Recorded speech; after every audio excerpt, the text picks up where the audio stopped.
దేవుని నామానికి మహిమ కలుగునుగాక. ఈరోజు ఇజ్రాయెల్ దేశం నుండి మరియు ప్రపంచవ్యాప్తంగా ఉన్న యూదా మత నాయకుల నుండి వస్తున్న ఒక వార్త ప్రపంచాన్ని విస్మయానికి గురిచేస్తోంది. ఆ వార్త ఏమిటంటే, మేము వేల సంవత్సరాలుగా ఎదురుచూస్తున్న మా మెస్సయ్య ఈ సంవత్సరమే రాబోతున్నాడు. అవును, మీరు విన్నది నిజమే. యూదుల క్యాలెండర్ ప్రకారం ప్రస్తుతం నడుస్తున్న సంవత్సరం 5786. వారి గెమాత్రియా అంటే అక్షరాలకు సంఖ్యలిచ్చే పద్ధతి ప్రకారం ఈ సంఖ్యను కూడితే వచ్చే అర్థం మెస్సయ్య వస్తాడు అని.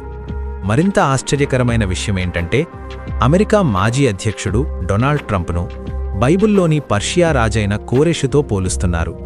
కోరెషు రాజు యూదులు గుడి కట్టుకోవడానికి ఎలా సహాయం చేశాడో, ట్రంప్ కూడా 3వ దేవాలయం కట్టడానికి, వారి మెస్సయ్య రావడానికి మార్గం సిద్ధం చేస్తున్నాడని వారు బలంగా నమ్ముతున్నారు. ఇదంతా వినడానికి చాలా అద్భుతంగా ఉంది కదూ. కాని ఇక్కడే ఒక భయంకరమైన ఆధ్యాత్మిక వల దాగి ఉంది. యేసుక్రీస్తు ప్రభువును దేవునిగా అంగీకరించని వారు ఇప్పుడు ఎవరికోసం ఎదురుచూస్తున్నారు? ఆ వచ్చే నాయకుడు నిజంగా దేవుడేనా, లేక బైబిల్ హెచ్చరించిన అంత్యక్రీస్తు ఆ రూపంలో రాబోతున్నాడా? దయచేసి ఈ వీడియో చివరి వరకు చూడండి. అపవాది అంటే సాతాను ప్రపంచాన్ని ఎలా మోసం చేయబోతున్నాడో ఈరోజు మీ కళ్ళు తెరుచుకుంటాయి. బైబిల్ గ్రంథం చాలా స్పష్టంగా చెబుతోంది, నిజమైన క్రీస్తు అంటే యేసు ప్రభువు మేఘాల మీద రాకముందే ఈ భూమి మీదకు ఒక నకిలీ క్రీస్తు వస్తాడు. వాడినే మనం అంత్యక్రీస్తు అంటాం. మత్తయి 24:4-5లో యేసుప్రభువు స్వయంగా ఇలా హెచ్చరించారు, ఎవడునూ మిమ్ము మోసపరచకుండా చూచుకొనుడి. అనేకులు నా పేరట వచ్చి నేనే క్రీస్తునని చెప్పి పలువురిని మోసపరచెదరు. ఈరోజు లోకం ఎలా ఉందో చూడండి. ఒక పక్క ఇరాన్తో యుద్ధాలు, ఆర్థిక పతనాలు, భయంకరమైన రోగాలు. మనుషులు అలసిపోయారు. ఎవరో ఒకరు వచ్చి ఈ యుద్ధాలను ఆపేస్తే బాగుండు, ఈ ప్రపంచానికి శాంతినిస్తే బాగుండు అని ప్రపంచమంతా ఒక సూపర్ మ్యాన్ కోసం ఎదురుచూస్తోంది. సరిగ్గా ఇలాంటి సమయంలోనే ఒక వ్యక్తి వస్తాడు. వాడు యుద్ధాలు చెయ్యడు, అద్భుతమైన మాటలతో ప్రపంచానికి శాంతి తెస్తాడు. వాడు ఆకాశం నుండి అగ్నిని దిగివచ్చేలా చేస్తాడు, అద్భుతాలు, సూచకక్రియలు చేస్తాడు.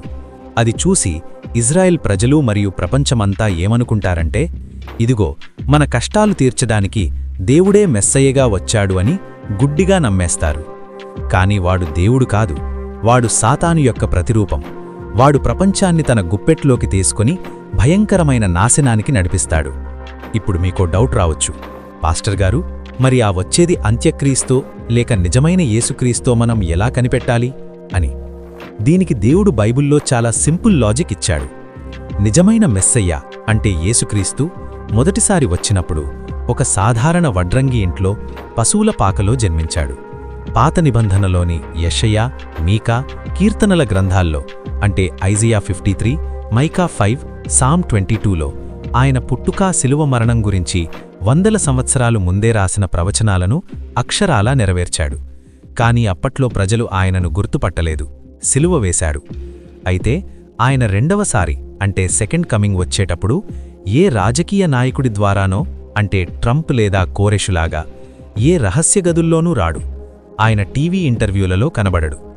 మత్తయి 24:27లో యేసుప్రభు ఏమన్నారో తెలుసా? మెరుపు తూర్పున పుట్టి పడమటి వరకు ఏలాగు కనబడునో మనుష్యకుమారుని రాకడయూ అలాగే ఉండును. అర్థమవుతోందా? నకిలీ క్రీస్తు అంటే యాంటీక్రైస్ట్ భూమి మీద నుండి పుడతాడు, పాలిటిక్స్ ద్వారా వస్తాడు, అద్భుతాలు చేసి ప్రజలను నమ్మిస్తాడు. కాని నిజమైన క్రీస్తు ఆకాశం చీల్చుకుని వస్తాడు. ఆయన వచ్చినప్పుడు ఇదిగో ఆయన ఇక్కడ ఉన్నాడు, అక్కడ ఉన్నాడు అని ఎవరూ చెప్పనక్కర్లేదు. ప్రపంచంలో ఉన్న ప్రతి కన్ను ఆయనను చూస్తుంది, ప్రతి మోకాలు ఆయన ముందు వంగుతుంది, ప్రతి నాలుక ఆయన దేవుడని ఒప్పుకుంటుంది. ఫిలిప్పీయులకు 2:10. నా ప్రియమైన సోదరీ సోదరులారా, యూదులు ఒక నాయకుడి కోసం ఎదురుచూస్తున్నారు. ఆ నాయకుడు వచ్చి 3వ దేవాలయం కట్టిస్తాడు అని ఆశపడుతున్నారు. కాని బైబిల్ చెబుతోంది, ఆ గుడి కట్టించేది, అందులో కూర్చుని నేనే దేవుడని ప్రకటించుకునేది ఆ అంత్యక్రీస్తే. 2వ తెస్సలోనికయులకు 2:4లో. ఈరోజు చాలామంది క్రైస్తవులు కూడా మోసపోతున్నారు. ఎవరో ఒకరు వచ్చి 2 అద్భుతాలు చేసినగానే అబ్బా ఇతను దేవుని సేవకుడు, ఇతను దేవుడు అని గుడ్డిగా పరిగెత్తుతున్నారు. అద్భుతాలు చేయడం దేవునికి మాత్రమే కాదు, సాతానుకు కూడా తెలుసు.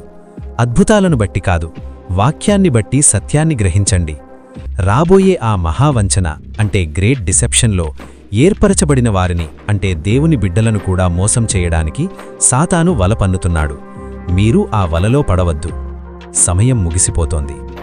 లోకమంతా ఒక నకిలీ శాంతి కోసం, నకిలీ రక్షకుడి కోసం పరిగెత్తుతోంది. కాని నిజమైన రక్షకుడు కల్వరి శిలువలో తన 2 చేతులు చాపి నీకోసం ఎదురుచూస్తున్నాడు. ఆయన నీ పాపాల కొరకు తన రక్తాన్ని చిందించాడు. ఆయనే యేసుక్రీస్తు. ఈరోజు భూమి మీద జరుగుతున్న యుద్ధాలు, నాయకుల మార్పులు చూసి భయపడకు. వాటన్నిటి వెనక సృష్టికర్త కంట్రోలుంది. ఆయన నిన్ను ప్రేమిస్తున్నాడు. ఈ మహావంచన కాలంలో నువ్వు మోసపోకుండా ఉండాలంటే నీకు ఏకైక రక్షణ కవచం యేసుక్రీస్తు రక్తం మాత్రమే. ఆ అంత్యక్రీస్తు పాలనలోని మహాశ్రమల గుండా నువ్వు వెళ్లడం దేవునికి ఇష్టం లేదు. ఆయన రాకడ అంటే ర్యాప్చర్లో నిన్ను తనతో పాటు ఎత్తుకుపోవాలని ఆయన ఆశపడుతున్నాడు. నీ గుండె మీద చెయ్యి వేసుకొని ఆలోచించు. నువ్వు సిద్ధంగా ఉన్నావా? ఒకవేళ నువ్వు ఇంకా లోక ఆశల్లో, పాపపు అలవాట్లలో ఉంటే ఈరోజే విదిలిపెట్టు.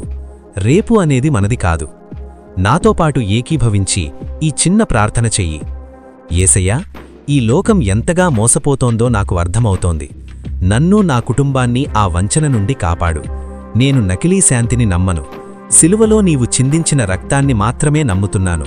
నా పాపాలను క్షమించు. నా పేరు నీ జీవగ్రంథంలో రాయి. నీవు ఆకాశ మేఘాల మీద వచ్చినప్పుడు నన్ను విడిచిపెట్టక నీతో పాటు పరలోకానికి తీసుకువెళ్ళు. నేను నీ వాక్యానికి లోబడి జీవిస్తాను. ఆమేన్. ఈ ప్రార్థన మీరు నిజాయితీగా చేసి ఉంటే దేవుని ఆత్మ మిమ్మల్ని ఖచ్చితంగా నడిపిస్తుంది. ఈ సత్యం మీకు అర్థమైతే, మీరు రాకడకు సిద్ధపడుతుంటే కమెంట్స్లో యేసుక్రీస్తే నిజమైన దేవుడు అని టైప్ చేయండి.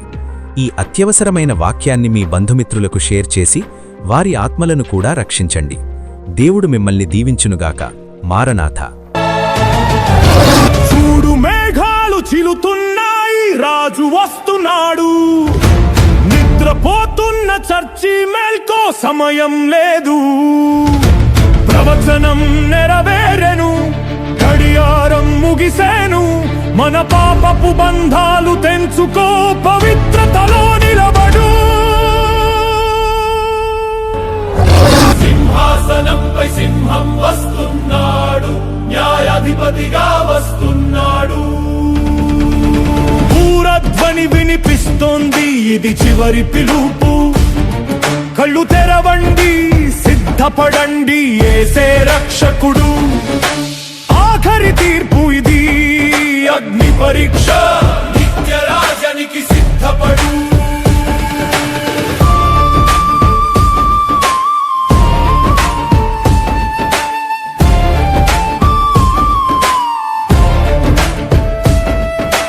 లోకం చీకట్లో ఉంది, కానీ మన వెలుగు ఆరదు. మోకళ్లపై నిలబడి దేవుని శక్తిని కోరుకుందాం. ఈ రోజు నీకు సమయం ఉంది, రేపు రాకపోవచ్చు. యేసు కోరుతున్నాడు, పరిశుద్ధతలో నడువు. సింహాసనంపై సింహం వస్తున్నాడు, న్యాయాధిపతిగా వస్తున్నాడు. పూరధ్వని వినిపిస్తోంది, ఇది చివరి పిలుపు. కళ్ళు తెరవండి, సిద్ధపడండి, యేసే రక్షకుడు. ఆఖరి తీర్పు ఇది, అగ్ని పరీక్ష. నిత్యరాజనికి సిద్ధపడు.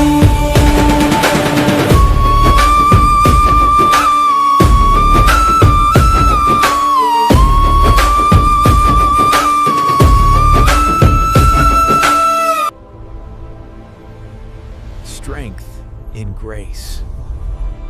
It's all about Jesus.